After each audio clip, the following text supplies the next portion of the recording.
जो एक नई चीज़ आपके सामने लेके आ रहा हूँ, एक नया विषय आपके सामने लेके आ रहा हूँ, वो है इंग्लिश। इंग्लिश में एक बहुत बड़ी समस्या होती है। कुछ लोग तो गारंटी ले लेते हैं कि 3 महीने में इंग्लिश बोलना सीखो, 1 महीने में IASSC एग्ज़ाम की तैयारी कर लो, है ना। कुछ लोग तो 15 दिन में पूरा क्रैश कोर्स करा के कहते हैं कि एग्ज़ाम निकाल लो, ये गारंटी है। पहली चीज़ तो ये आप मान लेना, किसी भी सब्जेक्ट की पढ़ाई कभी शॉर्टकट होती ही नहीं। एक लंबा रास्ता आपने अगर चला हुआ है, एक लंबे रास्ते पर आपकी कंसिस्टेंसी रही हुई है, तब आप कम समय में उन्हीं चीज़ों को समेट सकते हैं। अगर किसी चीज़ को फैलाया नहीं है तो समेटना भी आपको नहीं आएगा। इंग्लिश के स्तर पे सबसे बड़ी समस्या यही है। हम आपके सामने इंग्लिश ग्रामर की एक नई सीरीज लेकर आपके सामने उपस्थित हो रहे हैं। मैं Satyendra Singh, innovative talent free coaching centre की ओर से मेरा ये प्रयास है कि अगर आपको इंग्लिश में लिखना और इंग्लिश में पढ़ना आता है और आप थोड़ा सा ध्यान दें, थोड़ी सी मेहनत करें और बताई हुई बातों पर थोड़ा सा चलने का प्रयास करें, तो आप किस हद तक सफल हो सकते हैं वही मैं आपको बताने जा रहा हूं। सफलता आपको मिलेगी, सफलता में संभावना अधिक होगी, लेकिन ये तभी अधिक होगी जब हम क्रम से चलेंगे और क्रम से चलते हुए हर टॉपिक को रिलेट करने की कोशिश करेंगे। शुरुआत कहाँ से करें, इंग्लिश ग्रामर में सबसे कठिन चीज यही होती है, कहाँ से शुरू। ग्रामर अपने आप में एक सागर है। कुछ लोग कहते हैं इसको मैंने समेट दिया, कुछ लोग कहते हैं इतने दिन में कर लो। वो बातें मेरे ख्याल से वैसे ही हैं जैसे कि किसी चीज़ को ना समझने वाली बात हुई। इंग्लिश ग्रामर में अगर आप एक टॉपिक को उठाएं और आप लग जाएं कि हमें पूरा इसे पढ़ना ही है, तो मैं कहता हूं एक ही टॉपिक में आप 1 महीने, 2 महीने, 3 महीने, 6 महीने, साल भर आप पढ़ सकते हैं, तब भी वो कम नहीं पड़ेगा। ग्रामर ऐसी चीज है, लेकिन हमें ऐसा नहीं पढ़ना है। हमें अपने समय, अपने अपनी रिक्वायरमेंट को ध्यान में रखते हुए हर टॉपिक को पढ़ना है और उसके ऊपर प्रीवियस ईयर में जो क्वेश्चन आए हुए हैं कॉम्पिटिटिव एग्जाम के, मेनली हम जिन क्वेश्चनों पर डिस्कशन करेंगे कॉम्पिटिटिव एग्जाम के, वो एसएससी लेवल के क्वेश्चन होंगे। एसएससी लेवल के क्वेश्चन के स्तर पे अगर आपका ये लेवल अच्छे से तैयार हो गया, तो बाकी जो भी लेवल होगा वहाँ पर आपकी पहुँच लगभग तय हो जाती है। तो ग्रामर के स्तर पे हम शुरू कहाँ से करें, क्योंकि इसमें तो नाउन से शुरू होता है और अंत तक पूरा जाता है। अगर हम कोई भी चीज़ शुरू करें तो उसमें सारी चीज़ें आती हैं, पार्ट ऑफ स्पीच भी आता है, प्रीपोजिशन जो पार्ट ऑफ स्पीच का है वो भी आता है, बहुत सारी चीज़ें आती हैं।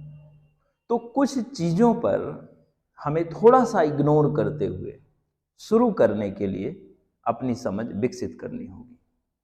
समझ है क्या? सबसे पहली चीज़ तो यही है, हम अपनी शुरुआत करें कहाँ से। तो मेरी जो अपनी समझ है, इतने दिन में जो मेरी अपनी समझ बन पाई है बच्चों को पढ़ाते हुए, खुद पढ़ते हुए, अब ये समझ कितनी अच्छी है कितनी नहीं है ये तो मेरे को नहीं पता, लेकिन हाँ इतना ज़रूर है कि मैं इसी समझ के द्वारा, और जो भी लोग पढ़े हैं, जो कुछ लोग सफल भी हुए हैं, जो अपने क्षेत्र में आगे बढ़ रहे हैं, इसी समझ के द्वारा मैंने उनको आगे भी बढ़ते देखा है। जिनको मैंने देखा है उनमें से संख्या बहुत कम होगी, बहुत से लोग अन्य तरीके भी हो सकते हैं। तो इंग्लिश ग्रामर में सबसे पहले हमें जो अपना कमांड बनाना है वो टेंस पर बनाना है। टेंस के स्तर पे हमें अपनी कमांड बनानी है और इसी टेंस में सारी चीज़ों का समायोजन होता है, सारी चीज़ें इसी में इंक्लूड होती हैं। इसी में नाउन भी आता है, इसी में प्रोनाउन भी आता है, एडजेक्टिव भी आता है, एडवर्ब भी आता है, प्रीपोजिशन भी आता है, कंजक्शन भी आता है, इंटरजेक्शन भी आता है, फ्रेजल वर्ब भी आते हैं, वर्ब के जितने टाइप होते हैं, मॉडल्स, सारी चीज़ें इसी के अंदर हम इंक्लूड करेंगे। लेकिन क्या ये सारी चीज़ें एक साथ हो जाएंगी? नहीं होंगी। हमें धीरे धीरे इस पे अपनी समझ डेवलप करनी होगी। अब आप देखिए, कॉम्पिटिटिव एग्जाम में क्वेश्चन के टॉपिक को अगर हम थोड़ा सा अलग करें, थोड़ा सा उसको हम डिवाइड करें, तो देखते हैं जो जो आता है, पहला तो यही है कि कॉमन एरर आता है। कॉमन एरर्स, कॉमन एरर्स का मतलब इसमें हर प्रकार के टॉपिक शामिल होते हैं, कभी एडजेक्टिव के स्तर पे, कभी नाउन के स्तर पे, कभी वर्ब के स्तर पे, कभी सब्जेक्ट के स्तर पे, है ना, बहुत सारी चीजें हैं।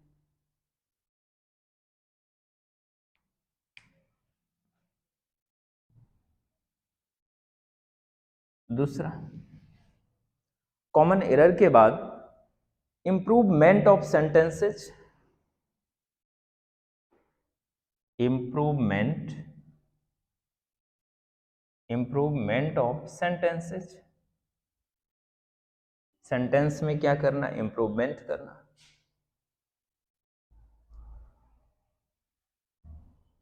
अगला जो टॉपिक आता है वो है हमारा transformation of sentences, means you can say active passive.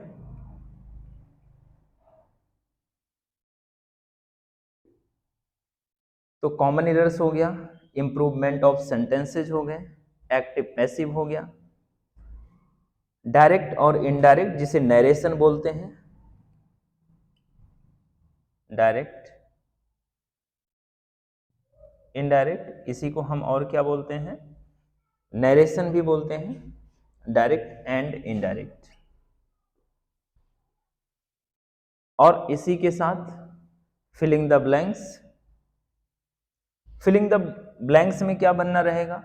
वही सेंटेंस से संबंधित, नाउन से संबंधित, प्रोनाउन से संबंधित, वर्ब से संबंधित, मॉडल से संबंधित, इनसे संबंधित जो चीजें आएंगी, फिल इन द ब्लैंक्स।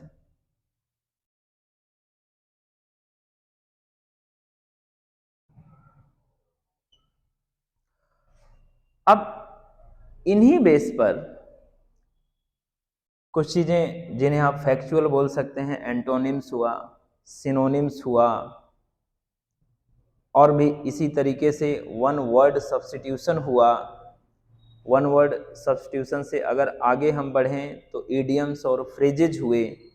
ये सारी चीज़ें कॉम्पिटिटिव एग्जाम में आते हैं। और इतना ही नहीं, arrangement of sentence, cloze test,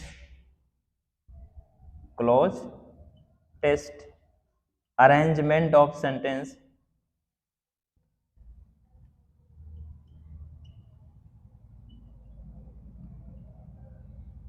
arrangement of sentences, arrange करना, ये सारी चीज़ें आती हैं। अब ये देख के आपको ये नहीं लगना चाहिए कि ये सारी चीज़ें बहुत कठिन हैं, बहुत आसान भी नहीं है और बहुत कठिन भी नहीं है। अगर हम चीज़ों को ध्यान से पढ़ेंगे, शुरू में आपको ये नहीं सोचना कि ये मेरे को नहीं आएगा, सारी चीज़ें आसान हैं। बस पढ़ते समय ये आपको ध्यान रखना है, इस भाव से पढ़ना है कि मेरे को ये चीज़ सीखनी है, और उसके साथ साथ जो कॉम्पिटिटिव एग्ज़ाम के क्वेश्चन आए हुए हैं, आपका कॉन्फिडेंस बिल्डअप करने के लिए उस टॉपिक के साथ मैं कॉम्पिटिटिव एग्ज़ाम के क्वेश्चन को भी कराऊंगा। इससे क्या होगा कि आप में एक कॉन्फिडेंस आएगा, और कॉन्फिडेंस से ही बात नहीं बनती, उससे आपको एक रियलिटी भी पता चलेगी कि हम जो चीज़ें पढ़ रहे हैं वो हवा हवाई नहीं हैं, वो वही चीज़ें हैं जिनसे हमारा एग्जाम निकलेगा और जो हमारे लिए जरूरी भी है, अभी भी जरूरी है, आगे भी जरूरी रहेंगी। आइए हम टेंस से चीजों को शुरू करते हैं। ये मैं थोड़ा सा टाइम आपका इसीलिए लिया कि कोई भी चीज शुरू करने से पहले उसके बारे में उसकी हकीकत को बताना होता है।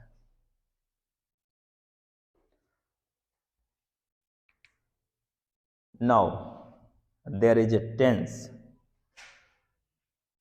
अब देखिए, अगर हम इसको ध्यान से समझें तो टेंस का मतलब क्या होता है।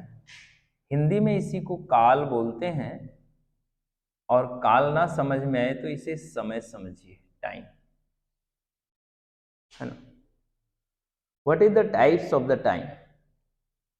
There are three types. There are three type. तीन प्रकार हैं। पहला है प्रेजेंट, PRESENT, प्रेजेंट, फिर पास्ट, और फिर इसके बाद future. Tense three type, present, past and future, और इन सभी के there are four types of the every tense. Present tense, past tense and future tense means 4 4 8 8 4 12, total 12 tenses. Are you getting? तो कुल मिला के 12 होंगे। क्यों? इन सभी के चार चार पार्ट। पहला है इनडेफिनेट,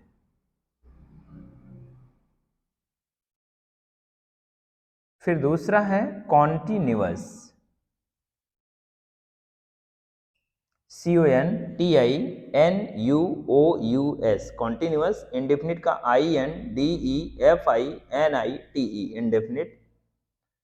प्रेजेंट का PRESENT, present. PAST, past. FUTURE, future. Tense का TENSE, टेंस। ये स्पेलिंग आपको ध्यान में रखना है। इंडेफिनिट, कॉन्टिन्यूअस, इसके बाद परफेक्ट होता है, PERFECT, और नेक्स्ट होता है perfect, PERFECT, perfect, continuous.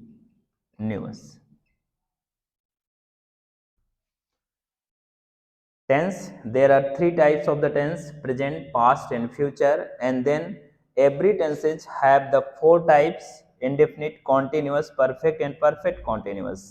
Means you can say there are four types of the every tense. Present tense have the four types, past tense have the four types and future tense have the four types.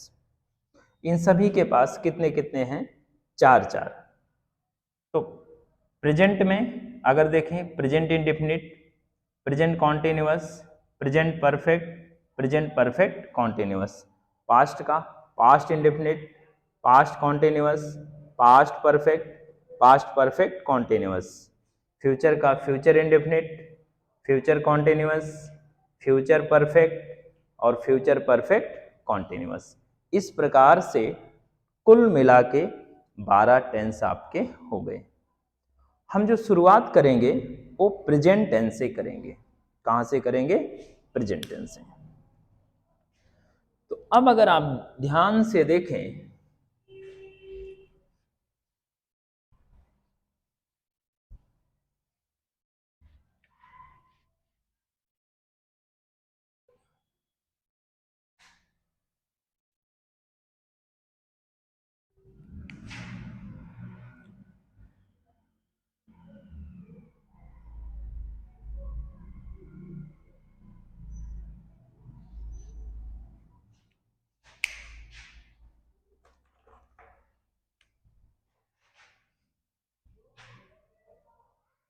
Present tense.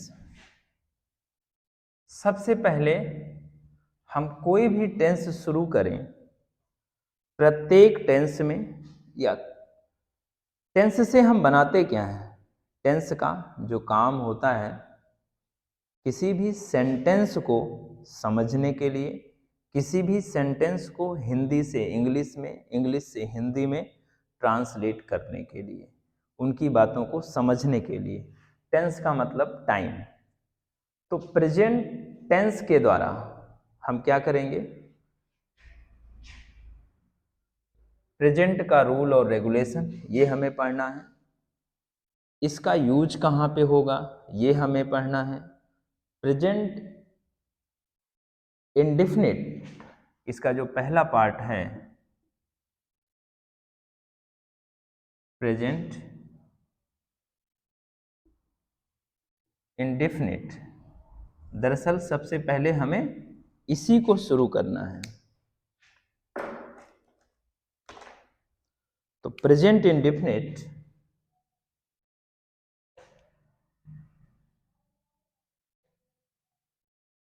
इसका use क्या है?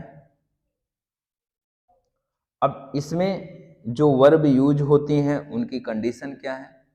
क्योंकि बहुत सारी ऐसी verb हैं जो present tense में ही यूज होती हैं, प्रेजेंट कॉन्टिन्यूअस में यूज नहीं होती हैं। फिर प्रेजेंट टेंस और प्रेजेंट कॉन्टिन्यूअस टेंस में क्या डिफरेंस है, उसमें क्या अंतर है, इन बातों को हमें समझना है। लेकिन सबसे पहले तो ये जानना है, किसी भी टेंस में, किसी भी टेंस के द्वारा जब हम सेंटेंस पढ़ते हैं तो उसमें क्या क्या चीज़ें जरूरी होती हैं। तो कोई भी वाक्य होता है, कोई भी सेंटेंस होता है, उसमें तीन चीज़ें हमेशा रहती हैं। एक तो होता है सब्जेक्ट, दूसरा होता है ऑब्जेक्ट, और तीसरा होता है वर्ब। ये अपने आप में अलग अलग चैप्टर हैं, लेकिन हमें यहाँ कोई चैप्टर नहीं पढ़ना है, हमें शुरुआत करनी है। शुरुआत के लिए जितनी चीज़ों की ज़रूरत है उतना ही हमें अभी जानना है। जब हम टेंस की शुरुआत कर लेंगे हमें चीज़ें समझ में आने लगेंगी, और टेंस हमारा जब कंप्लीट हो जाएगा फिर हम सब्जेक्ट को, ऑब्जेक्ट को, वर्ब को, इसको तो पूरा डिटेल में ही पढ़ना है। सब्जेक्ट के स्तर पर भी आपको बताने के लिए मैं बता दूं, सब्जेक्ट जितने भी नाउन होते हैं वो क्या होते हैं? हमारे सब्जेक्ट होते हैं। सब्जेक्ट के स्तर पे प्रोनाउन को भी यूज किया जाता है, जीरंड के द्वारा, इन इन्फिनिटिव के द्वारा, हम उसे भी सब्जेक्ट के रूप में यूज करते हैं। अब आइए देखते हैं, जनरली जो हमें सब्जेक्ट को समझना है, इसे आप बोलिए डूअर ऑफ द वर्क, कार्य को करने वाला। कार्य को करने वाला क्या होता है? हमारा सब्जेक्ट होता है। समझने के लिए, क्योंकि ये आप इसको समझ सकते हैं, जो भी काम करता है, जैसे वह साइकिल चलाता है तो साइकिल चलाने का काम कौन कर रहा है? वह कर रहा है। वे सब घर जाते हैं तो घर जाने का काम कौन कर रहा है? वे कर रहे हैं। मोहन और सोहन स्कूल में पढ़ते हैं तो स्कूल में पढ़ने का काम कौन कर रहा है? मोहन और सोहन। जो भी काम को करेगा वो हमारा सब्जेक्ट होगा, और इसी सब्जेक्ट को हिंदी में हम कर्ता भी बोलते हैं। मेरी इतनी बात आपको समझ में आई होगी। काम को करने वाला, doer of the work is called subject. Object क्या है? ऑब्जेक्ट जिस पर कार्य को किया जाता है,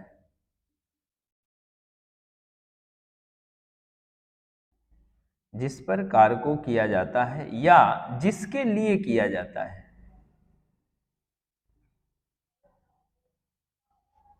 ऑन विच, फॉर होम, इसको थोड़ा सा समझने के लिए, ऑन विच जिस पर, या फॉर होम जिसके लिए, है ना? ऐसे आप समझिए, जिस पर कार्य को किया जाता है या जिसके लिए किया जाता है उसे क्या बोलेंगे? ऑब्जेक्ट। अभी आप यही समझिए, जिस पर किया जाता है, हमें इसी पर अपना कॉन्सेप्ट डेवलप करना होगा। जैसे वह साइकिल चलाता है, वह साइकिल वह चलाने का काम किस पे कर रहा है? साइकिल पर कर रहा है, तो साइकिल क्या हुआ? ऑब्जेक्ट।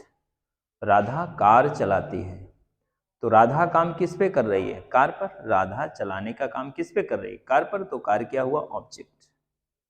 मम्मी रोटी बनाती है, तो मम्मी बनाने का काम किस पे कर रही है? रोटी पर, तो रोटी क्या हुआ? आपका object. Means the subject is a doer of the work, object on which work is being, जिस पर कार्य हो रहा है। वर्ब क्या है? वर्ब का मतलब जनरली अगर आप इसको समझने का प्रयास करें तो वर्ब तो अपने आप में एक डिटेल टॉपिक होता ही है, लेकिन इसको और अच्छा समझने के लिए कि कोई भी एक्शन जो होता है, एन एक्शन, इवेंट, कोई भी कार्य, देखो यहां एक्शन का मतलब एक्टिविटी से है। जैसे वह जाता है तो जाना, गो, वह आता है तो आना, कम, वह दौड़ता है तो दौड़ना, रन, तो एक्शन हुआ। एक्शन हुआ, इवेंट हुआ, कोई घटना, मतलब कोई घटना घट रही है तो उस घटना का जो घटना, घटने का जो एक्शन है वो भी हमारा क्या है? वर्ब है। और स्टेट ऑफ बीइंग, अवस्था जो है,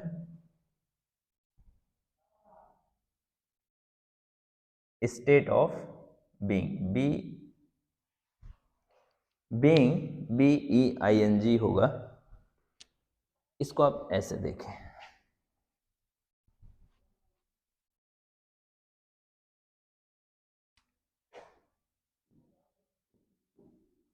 state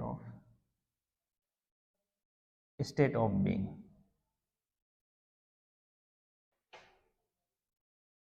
action, event, state of being, ये तीनों चीजें आपको ध्यान में रखना है। तो an action, an event, a an का यूज, ए एन द, इन सब का यूज भी हमें पढ़ना है। एन एक्शन, एन इवेंट और स्टेट ऑफ बीइंग, ये तीनों चीजें क्या है? वर्ब है। और ये क्या है? और सब में क्या होगा? सब में एक एक्टिविटी होती है। वही जो एक्टिविटी है हमारा क्या है? वर्ब है। अभी आपको इतना नहीं समझ में आया होगा तो आप वर्ब में सिंपली एक चीज याद रखिए, जो होता है, जो होता है, what becomes is called verb. जो भी होता है वो क्या है? वर्ब है। मेरी इतनी बातें समझ में आई होंगी। तो सब्जेक्ट, ऑब्जेक्ट, वर्ब। अब इस सब्जेक्ट में भी सिंगुलर सब्जेक्ट होता है, प्लूरल सब्जेक्ट होता है। ऑब्जेक्ट में डायरेक्ट ऑब्जेक्ट होता है, इनडायरेक्ट ऑब्जेक्ट होता है। वर्ब में, ये वर्ब तो पूरा बड़ा टॉपिक है, इसमें कई प्रकार के वर्ब होते हैं। ऑक्सिलरी वर्ब होता है, लिंकिंग वर्ब होता है, मॉडल्स होते हैं, मेन वर्ब होता है, तो बहुत सारी वर्ब होती हैं। लेकिन अभी हमें पढ़ना है तो अभी इतना आप ध्यान में रखिए, सब्जेक्ट काम को करने वाला, ऑब्जेक्ट जिस पर काम किया जाता है, वर्ब जो होता है, जैसे राधा पुस्तक पढ़ती है, तो काम को करने वाला, काम को करने वाली कौन है? राधा है। तो राधा हमारी सब्जेक्ट है। मैं लिख रहा हूं, राधा पुस्तक पढ़ती है, या सलमा साइकिल चलाती है। तो राधा क्या है? राधा काम कर रही है, पुस्तक पढ़ने का काम राधा कर रही है, तो राधा सब्जेक्ट हुआ। काम किस पे हो रहा है? पुस्तक पर, तो पुस्तक ऑब्जेक्ट हुआ। हो क्या रहा है? कौन सा एक्शन हो रहा है? पढ़ने का, तो ये हमारा वर्ब हुआ। ऐसे ही सलमा साइकिल चलाती है, तो काम कौन कर रहा है? सलमा कर रही है, तो सलमा क्या हुआ? सब्जेक्ट हुआ। सलमा काम किस पे कर रही है? साइकिल पर, तो साइकिल क्या हुआ? ऑब्जेक्ट हुआ। और व्हाट हैपेंस, क्या हो रहा है? व्हाट इज हैपनिंग, चलाना, ये क्या हुआ? वर्ब हुआ। ये बातें आपको ऐसे समझनी है। इतनी बात क्या आपको समझ में आई? अगर इतनी बात आपको समझ में आ गई तो अब आइए हम शुरू करते हैं प्रेजेंट इंडेफिनिट टेंस।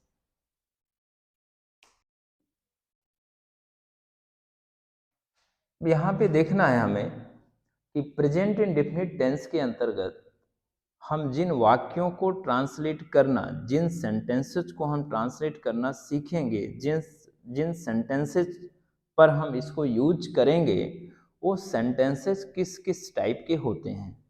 तो जनरली जो सेंटेंसेस हमें इसमें पढ़ने हैं वो 3 ही प्रकार के अभी पढ़ने हैं, होते और भी हैं लेकिन उन पर हमें बाद में ध्यान देना है। अभी जब हम जिस पे ध्यान देंगे वो पॉजिटिव, नेगेटिव और इंटेरोगेटिव। इंटेरोगेटिव, इम्परेटिव भी होता है, एक्सक्लामेटरी भी होता है ना। तो अभी उस पर ध्यान नहीं देंगे, अभी केवल हम 3 पर ध्यान देंगे, पॉजिटिव, नेगेटिव, इंटेरोगेटिव। इस इंटेरोगेटिव में भी 2 प्रकार के सेंटेंस होते हैं, सेंटेंस हैं 2 प्रकार के सेंटेंस। एक होता है एस आर नो टाइप और एक होता है why type. Yes or no type का मतलब ये जो शुरुआत होती है इसकी हमेशा हेल्पिंग वर्ब से शुरू होता है और इसकी जो शुरुआत होती है क्वेश्चन वर्ड से होती है। हिंदी में अगर ध्यान दें, अगर इसको हिंदी सेंटेंसेस को देखकर अगर आपको गेस करना हो, पहचानना हो कि कोई भी इंट्रोगेटिव, कोई भी प्रश्नवाचक वाक्य वो किसमें है, ऐसा नो टाइप है कि वाई टाइप है, तो आप वहाँ पे समझने का प्रयास करें ये क्या से शुरू होता है, इसकी शुरुआत ही क्या से होती है। और इसकी जो शुरुआत होती है वो सब्जेक्ट से होती, सब्जेक्ट से होती है, इसमें शुरू में सब्जेक्ट रहेगा। जैसे यहाँ पे क्या राम पढ़ता है, क्वेश्चन मार्क, या यहाँ राम कहाँ पढ़ता है। देखो यहाँ सब्जेक्ट आ रहा है, यहाँ क्वेश्चन वर्ड बीच में आ रहा है, लास्ट में क्वेश्चन मार्क रहेगा। तो यही समझिए ये क्या से शुरू होता है और इसमें जो क्वेश्चन वर्ड होते हैं वो बीच में आते हैं। और जब इंग्लिश का सेंटेंस आप देखेंगे तो उसमें ये हेल्पिंग वर्ब से शुरू होता है, ऐसा नो टाइप, और वाई टाइप क्वेश्चन वर्ड से शुरू होता है। आई होप ये बातें समझ में आई होंगी। यहाँ पे एक एग्जाम्पल देखिए, जैसे रमेश पढ़ता है, रमेश पढ़ता है, रमेश पढ़ता है, और नेगेटिव में रमेश नहीं पढ़ता है। ये पॉजिटिव है, यहाँ नॉट आ गया, रमेश नहीं पढ़ता है, नेगेटिव हो गया। प्रश्न अगर पूछा जाएगा तो इंटेरोगेटिव, प्रश्न 2 प्रकार के हो सकते हैं, ऐसा नो टाइप और वाई टाइप। अगर हिंदी वाक्य में क्या से शुरू हो रहा है तो ऐसा नो टाइप, हिंदी वाक्य में अगर प्रश्न वाक्य के बीच में आ रहे हैं तो वो वाई टाइप, इंग्लिश के स्तर पे हेल्पिंग वर्ब से शुरू हो रहा है तो ऐसा नो टाइप, और क्वेश्चन वर्ड से शुरू हो रहा है तो फाइव टाइप। आई होप आपको इतनी बातें समझ में आई होंगी। अब देखिए प्रेजेंट इंडेफिनिट टेंस के स्तर पे वाक्यों की बात करें, पहले वाक्यों को समझिए। ये जो प्रेजेंट इंडेफिनिट टेंस है ये बड़ा कॉम्प्लिकेटेड है, कॉम्प्लेक्स बोल सकते हैं आप इसको, है ना, जटिल है। लेकिन इसकी जटिलता ही समझ को डेवलप करेगी, हमें उन सारी चीज़ों को समझना है। जैसे हम हिंदी वाक्य में किसी पहचान के आधार पे पढ़ें तो केवल एक पहचान नहीं है। जैसे राम जाता है, उसके पास कार है, राम जाता है, उसके पास कार है।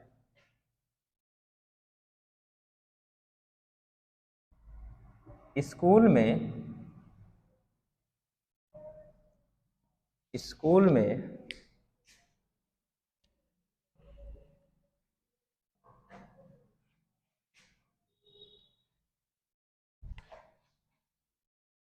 40 कमरे हैं।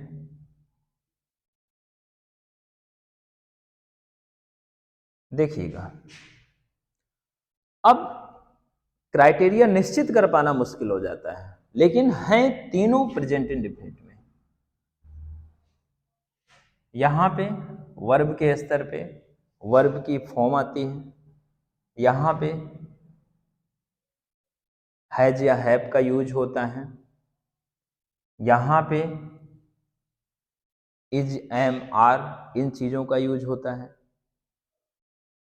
तो यही बातें हमें समझनी है, लेकिन इन सबको एक साथ हम नहीं समझ सकते। पहले हम इस स्तर पे समझेंगे जिन वाक्यों के अंत में ता है, ती है, ते हैं आते हैं, इस प्रकार के प्रेजेंट इंडेफिनिट के जो वाक्य होते हैं, जो सेंटेंस होते हैं, उनको कैसे डील करें। तो आइए हम उसी टाइप से शुरू करते हैं। सबसे पहले लिखिए प्रेजेंट इंडेफिनिट टेंस, इसकी पहचान क्या होती है, आइडेंटिटी क्या होती है। आइडेंटिटी का मतलब पहचान, आइडेंटिटी कार्ड भी होता है लोगों का, तो यहाँ पे ऐसे इसकी पहचान। हिंदी के स्तर पे जिस वाक्य के अंत में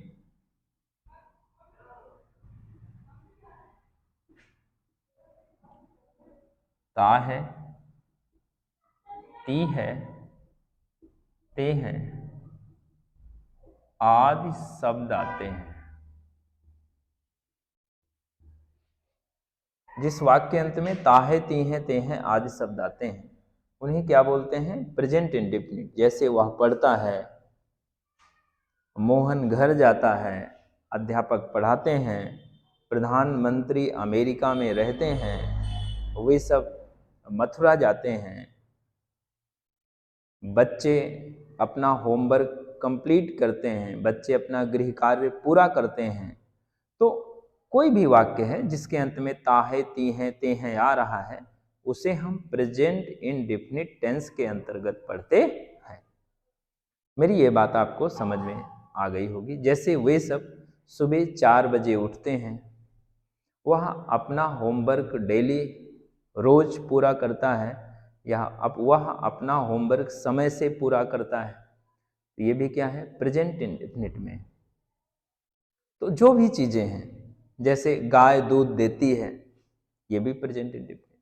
तो जिस भी वाक्य के अंत में ता है, ती है, ते हैं आदि शब्द आते हैं, उसे प्रेजेंट इंडेफिनिट टेंस के अंतर्गत पढ़ते हैं।